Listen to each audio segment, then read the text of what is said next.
back, everyone. My name is Nayeli Martinez. I will be your host today, and I am accompanied with.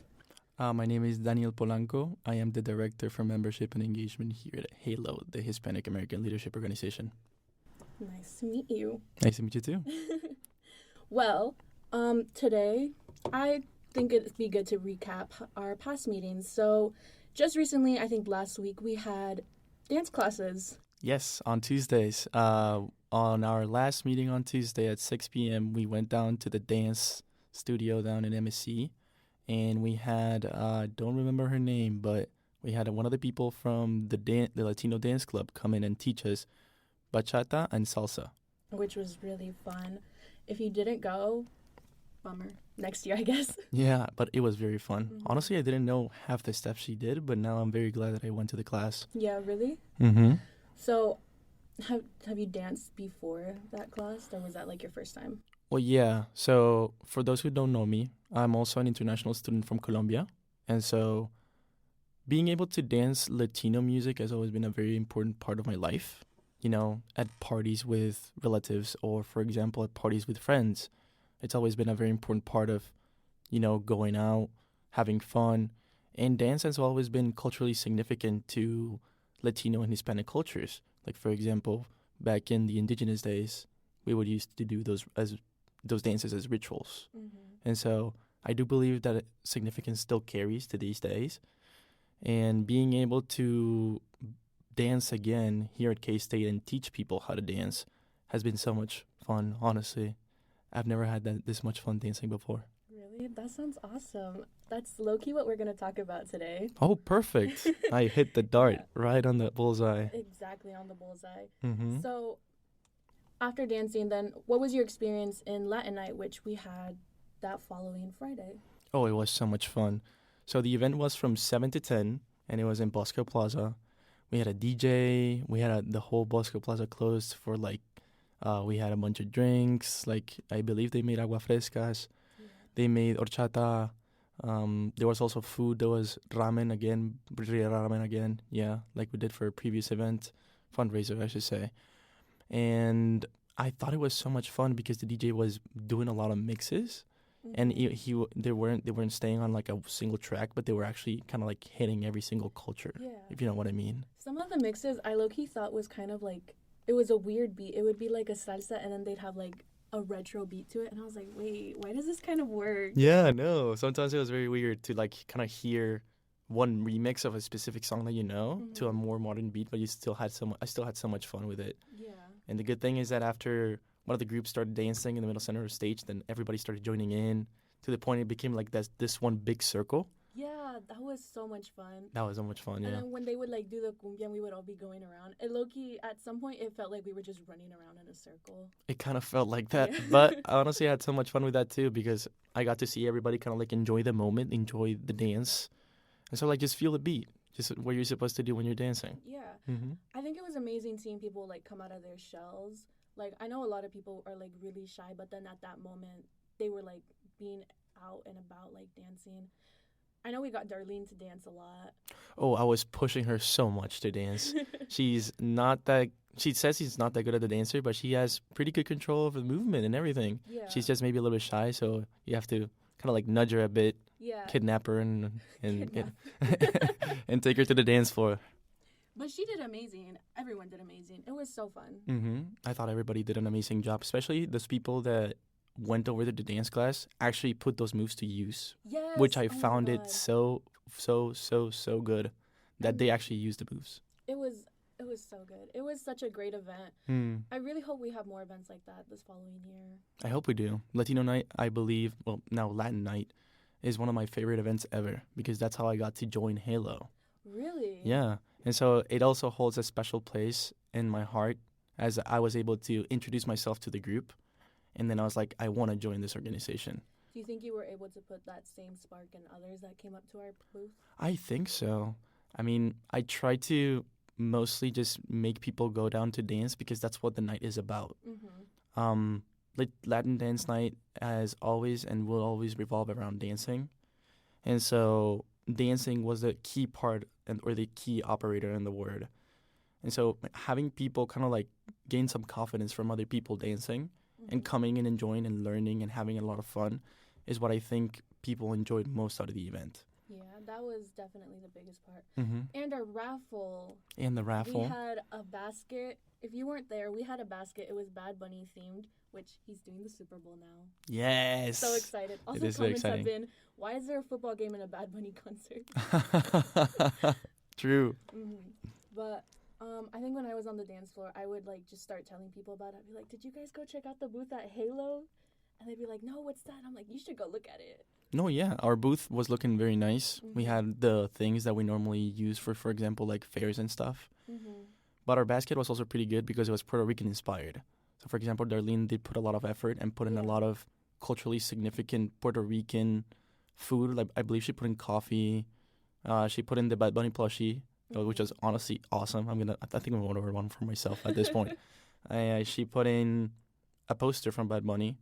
She put in, I don't remember what else. I think it was kind of like a. There was a cup, and then there was Puerto Rican postcards. Mm-hmm. There was a lot of stuff in there that we couldn't really see.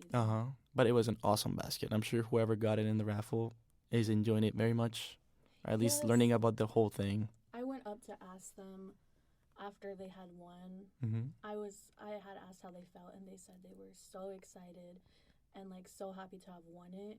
Mm-hmm. And honestly, it's just making impacts like that make it worth it. Yeah, 100%.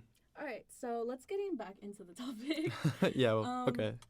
So yeah, you hit the bullseye. Our main topic of discussion today is going to be dances and their significance into Hispanic and Latino culture. Mm-hmm. So one of our most popular dances, but the most popular dances that I have on here is there's salsa, bachata, and cumbia, which, do you know where all of these originated from? I do not know. So bachata is actually Dominican. Really? Yeah, I Interesting. didn't know that. Yeah, me neither. I don't know why I thought it was like Cuban, because like I found out Cuba has made like a lot of our dances that we do. Oh yeah, that's true. They're like Dance Central over there. And then salsa is Cuban with a little bit of jazz mixed into it. Mm-hmm. It's like a little fusion thing that they got. And then do you know what the cha-cha is? The cha-cha. I didn't know what that is either. I looked it up. It's a Cuban thing. Of course it is. But it's kind of, I don't know, the best way I could describe it would be like a funner tango. Okay. I might need to search it up later. Mm-hmm. It sounds interesting. It does. Yeah. It doesn't seem too hard to learn, but yeah, as you were saying, all of these dances have like such significant importance in our culture because a lot of them root back to like indigenous time. Like I know in Mexico we have the folklorico dances, which is like a story that it tells. If you watch it, you can see like the story grow with the lady dancing and then the guy coming up. It's like, I can't tell you any specific stories because I haven't seen folklorico in like forever, but yeah, I know when my sobrina did it, she would come back and tell us that they would be like representing a story of like love and betrayal. And I feel like just having that in the cultures is something like amazing. It is. I do believe it is because it's about storytelling at the end of the day as well.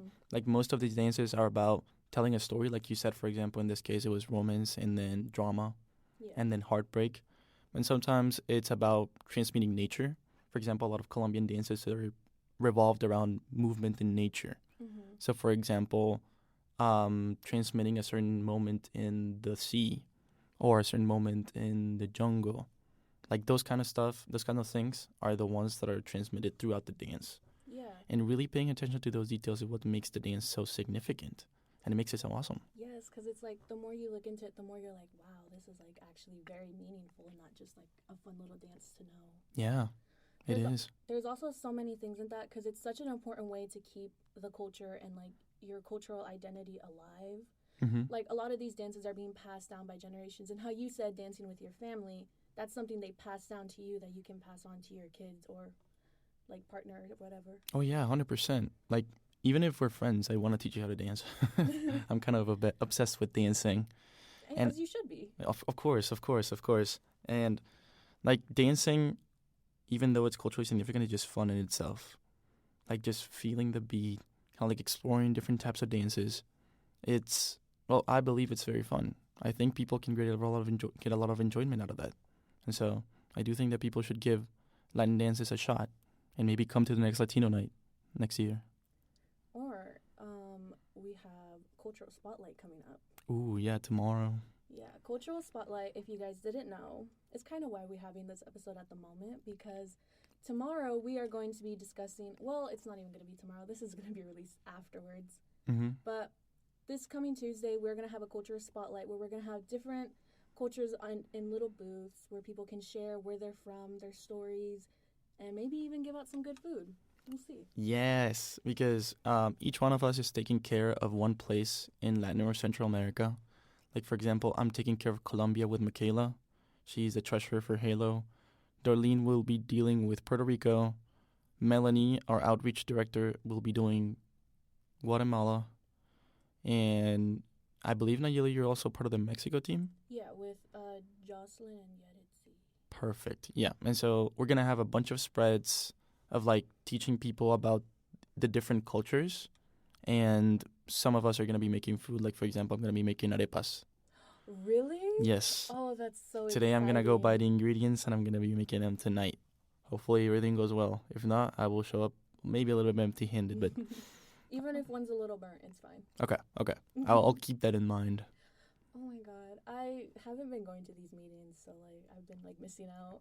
A little bit, yeah. And so the Cultural Spotlight is just a great way for people to learn about the different cultures and to be able to be in contact with people who have lived them for most of their lives. Mm-hmm. And so it's a taste of good food, good music, and a good time.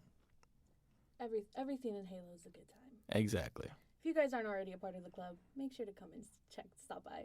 You might find your people, you might not. Either way, it's a good experience to have. A great experience to have. So, you're an international student, right? Yes. How much of a culture shock did you have when coming down into the States? Well, there was a little bit of a cultural shock here. Obviously coming from a country that has very different ways of doing their things, and coming here to the United States, it was, I wouldn't exactly say shocking, but a surprise. I don't know exactly how to describe it. Like, for example, I think there's a very clear example of one of the biggest cultural shocks I had over here is that a lot of U.S. People wear shorts all the time. Is that not a thing in Colombia? No. That's actually how we distinguish people from being a resident to as somebody just coming in for a visit. Like, if you see somebody wearing jeans in 110-degree weather here in the United States, you're going to look at them being like, what a psycho. But that's what I'm used to. Mm-hmm. And so that was one of the biggest things that I noticed at first. And obviously, the way of doing things here in the United States was very different. Like, for example, one of the first hangouts I had with my friends, the first friends I made here in the United States, they told me to show up around 8. And in Colombia, when they say show up around 8, we always arrive a little bit late. That way you're not the first person, like, in the function. Yeah. Uh-huh. So I arrived around 8:45, and they absolutely scolded me because they told me, you're very late. And I was like, huh? Yeah, it's... What do you mean? Like the saying, we run on Hispanic time. We run on Hispanic time, yeah. The famous joke, yeah. Because it's always, there's a party, it starts at 7, everyone shows up at like 9. Exactly. And so you plan ahead. And so that's why I thought it was like, okay, he told me there to be at 8, so I'm going to be there a little bit late because he is planning for people to start arriving later. And no, he wanted them at 8 sharp, and I didn't know that. And now I learned it the hard way, that people maybe run on different times. Yeah. So do you think that like affected you in like your punctuality? It did. Now I'm very punctual. Really? Extremely. I try to be, at least. If not, I let them know with anticipation.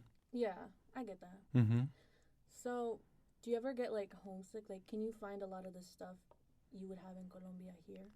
So, it is kind of like a complicated subject because there's definitely some stuff that I can find here that is just easily replaceable from back in Colombia.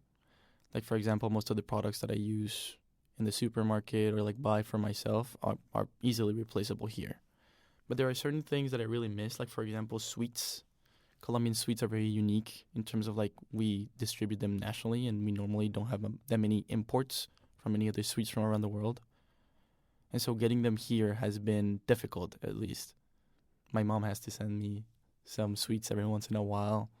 And so here they're not available. They're just not available.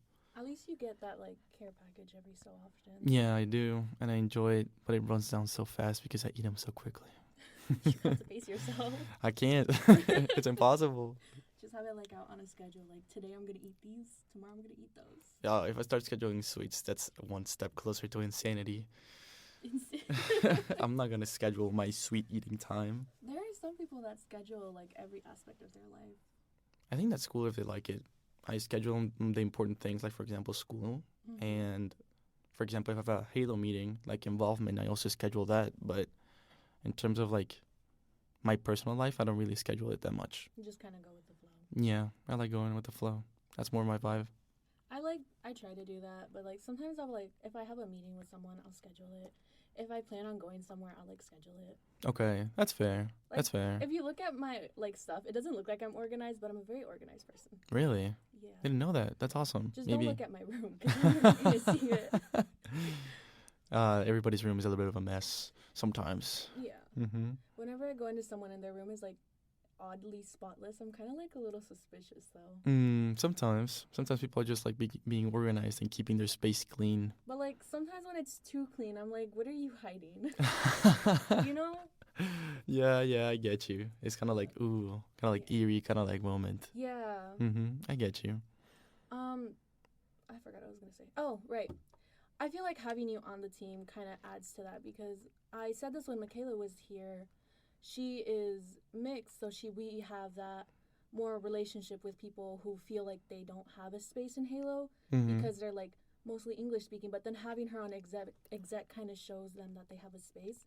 Same with you, since you're international, I feel like we can connect to the more international students that kind of feel more shut in and whatnot. Yeah, of course. Like having a variety of people in the team is always good because that variety is going to make us connect with other people that are wanting to join and maybe don't feel so sure about it. Yeah. And like I feel like our exec team this year is a very good mix of everything. Yeah. Like I know the worries in the past we've had that issue where it's like exec feels kind of too exclusive and they don't connect with the general body as often. Yeah. But I think this year we're doing pretty good on that. I think we're doing pretty good on that too because I like the way that we connect with the people on a more ground level. And so we kind of like just want to make them show them that we're also students and we're also just trying to, push this organization forward in terms of like we want to show people what we're about. Yeah, exactly. Took the words right out of my mouth. Okay, that's good. Again, I'm not missing today. No, you're like hitting the bullseye. Like you've read my whole plan or something. I don't know. It was kind of like an idea that I had, but I'm glad that we're on the same page. So do you mind telling us any other like significant culture like things that you guys do in Colombia, like any traditions? I know you said in the past that you're very superstitious. Oh, sometimes, yeah. So in Colombia, we're very superstitious about certain things. Like, for example, the other day, I told you about this, that if you get itchy feet, it means you're going to get new shoes soon. Like, it's just those kind of small superstitions, like knocking on wood, a black cat under stairs, what else? Superstition. Do you guys have the little egg thing?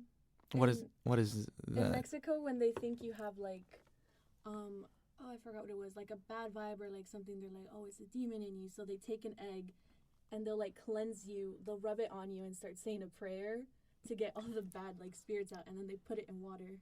Okay, no, I've never seen that before, but I'm sure many families in Colombia might do it. If you want something similar, we use incense a lot as well. Incense, really? And so, for example, to apparently like get rid of the bad energy in your house, they would boil some incense in a hot pot of water, and then with the smoke, just carry it around the house, kind of like a lamp. Oh. And then just start moving around the house, trying to get rid of all that bad energy, that bad mojo. That's something that a lot of families do. That's going to be really good information to have for the upcoming Cultural Spotlight? Yep. Yep. That's something that I wanted to talk to people about. You should definitely try and see if you can bring in incense. Probably not light them, but just like the little incense sticks or something. Maybe. I'm going to see if I can find some.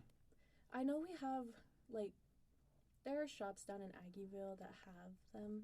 I call them the witchy shops because they have like the tarot cards The and like witchy shops.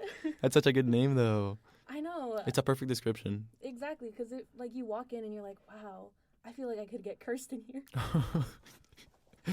That's also something that is very common in Colombia. Like, for example, curses. Do you go around cursing people? We don't go around cursing people, but there's still a lot of indigenous beliefs that are still transmitted to this day. Mm-hmm. So, for example, there's going to be, I don't know if there's going to be a good example. I'm going to say it anyways. Like, for example, let's say that you deeply like someone and they want you to like you back, you know? Mm-hmm. Like you want it to be, the sentiment wants to be reciprocal, you know? There's something called an amarre, Oh. in which apparently if you take some of the person's hair and then in front of a picture of them, you recite some stuff, it apparently makes them fall in love with you instantly. A love spell? Okay. Kind of like a love spell. But like they Wait. become apparently completely obsessed with you. Have you ever tried it? I have never tried it. Okay. I don't think I want to. I think it's a little bit too dangerous messing with forces you don't understand. That's also kind of like weird because how are you gonna get someone's hair? That's a good question. I don't You just go know. up and be like, hey, do you mind if I give you a haircut? I mean, yeah, that's the thing. And so apparently if you do that, the person will become they will completely fall in love with you. And I just think it's interesting because I wonder if many people have tried it and maybe succeeded. I don't know. That might be maybe because Maybe.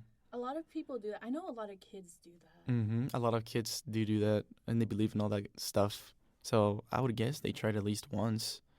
And in Colombia, we use the phrase amarre because we can also use it as a verb. So, for example, tú le hiciste un amarre. You did an amarre on them. That means kind of like you put the love spell on them. Wait, that's so cool. Uh-huh. I don't know if we have anything like that in Mexico. Like I know we're superstitious, but like not to that extent, if it makes sense. Yeah. I mean, I think Mexico is also... Are you guys a Catholic country as well? Yes. Uh-huh. So, again, touching on maybe on the cultural shock thing again. Like, for example, here in the United States, there's a lot of people who are Christian or they are from different religions. Like, for example, some people are Baptist, some people are from other religions.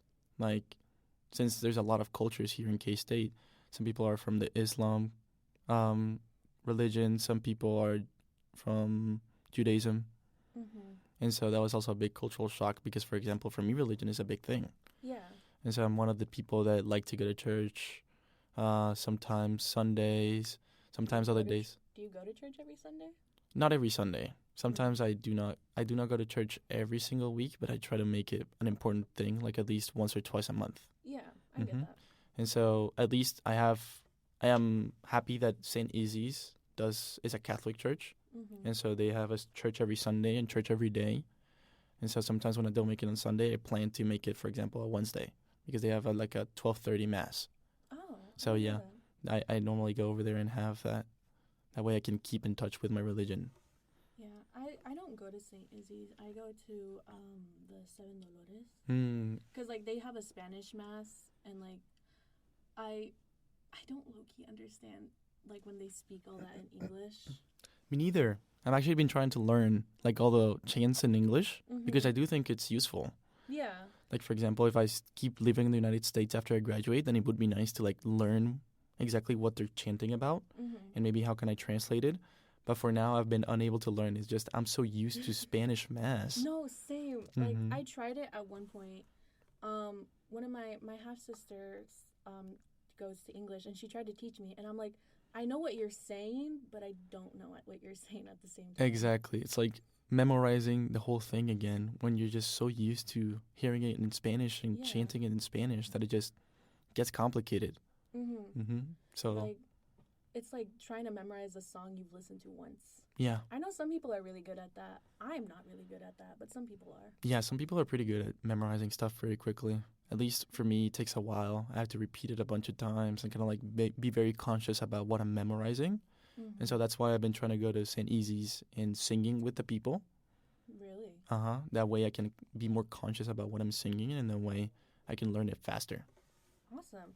Do you have that thing where, like, since you say you're from, like, a Catholic a Catholic culture mostly.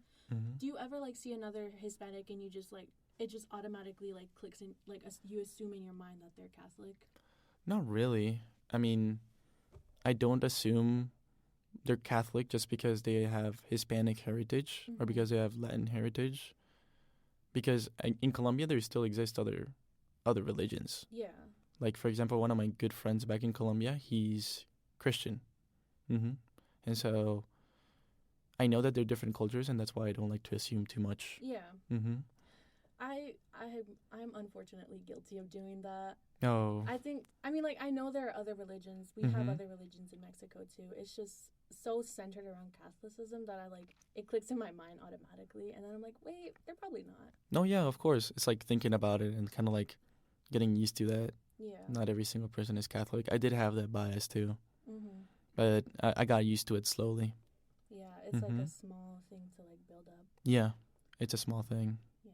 We're almost about wrapped up. Do you have any other closing thoughts you want to mention? Not really. I mean, I think that this podcast is a very good thing because we get to share our opinions and experiences, like people like me who are international students or people who just want to be more involved with Halo. Mm-hmm. And so I do encourage that any people that want to participate, please get in contact with Nayeli. She will be more than happy to have you here and to ask you a couple questions. Today was more about dancing, but I think we went a bunch of times off topic. Yeah, honestly. That's how you know it's a good podcast. That's like, true. I feel like staying on topic just seems too formal to me. Mm-hmm. So that's why whenever I have a co-host on here, I'm like, okay, it's just gonna be a conversation. If we get off topic, we get off topic. But we have a central topic, but having branches kind of shows we're still like people, you know? Yeah. I think it just makes it sound more casual, and that makes it even better. And it's like it sounds more to me. I think it sounds more interesting because then people get to hear like how our brain goes off and like small little rants and like jokes and all that. Mm-hmm. Yeah, that's true. I like it. I like to listening to this podcast. You've listened to it before? Yeah, I remember last year, when I was trying to join Halo, I came to the meetings, and then the PR person back in the day started the podcast, and I started listening to it. Yeah, Noe. Mm-hmm. Noe. I love Noe. He's like my main inspo for this. I think he had a great idea, and honestly, he did a great podcast too. Yeah, he did amazing. Mm-hmm. I'm trying to keep more of his original ideologies for it, but still obviously branch off a little bit. Yeah, of course, do your own thing. Cause like, yeah. No, yeah. I think that the work that you're doing is very good, and I like how it's always kept original. You know, always touching different things. Like today was dancing, but next time it can be food, or next time it can be, I don't know, music. Next time it can be about culture and more specific kind of things. So it's always touching different things. Of course. Well, thank you for joining. It was a pleasure having you and hearing how you celebrate your culture back at home, how dancing has this impact on you. To all the listeners out there, again, if you want to be involved, please let me know. You can get in contact with me through the Halo account. Yeah. Or you can come up to me in person during the meetings. I try to be there as much as possible. If not, you can also ask Darlene or any of the other exec that you want to be involved in. I'd probably tell them to go to you. Yeah? Yeah, you're more like with the programs and stuff. Yeah, I mean, I'm more in contact with them. So you can also contact me, or you can contact Melanie, Yaretsi, Jocelyn. Yeah. They're all more than welcome to help you with any doubts or questions that you have. Yeah, of course. And follow our Instagram, KSU_Halo. We also now have a Twitter and a TikTok. Should be the same handle. Same handles. We have very fun TikToks on there. Please check it out. They're mostly Darlene. Apparently, people don't like the angle I'm recording her in, but... They don't like it? No, because they say I make her look shorter than what she is. but that's what makes it funny. That's what I'm saying. I'm like, it's for comedic relief. I do it on purpose. It is on purpose. We're not trying to make our president look like a giant person. I think it's fun that Darlene... We should do that for a video, though. Just the downwards angle? Yeah, downwards angle. I think that might be fun. I think she might like it, too, because she will look way taller than before. And then we we can have you standing on the back, making you look shorter. Yeah, I'm 100% down to do that. I love to do TikToks with the prez. With the Yeah, she's the president. Yeah, make sure you show up to all of our meetings. Starting next week, we're gonna start our little spooky podcast episodes leading up to Dia de los Muertos. And we might have a little bit more because we have Encuentro coming up pretty soon, right? Encuentro is coming up, I believe, next week. Yeah. Again, if you don't know what that is, it's where we have a bunch of high schoolers coming into the Union Courtyard where they get to learn more about the different cultural aspects we have here at K-States. They get to learn about scholarships and different opportunities they have. Hayla will be working there as volunteers. If you want to come talk to us, we will be there, and we will be more than happy to answer any questions you have. Yeah, it's just basically a high school student getting a taste of college life. So you're more than welcome to join us in helping. And at least we hope to see you around. Of course. And till next time, guys. All right. Bye. Bye.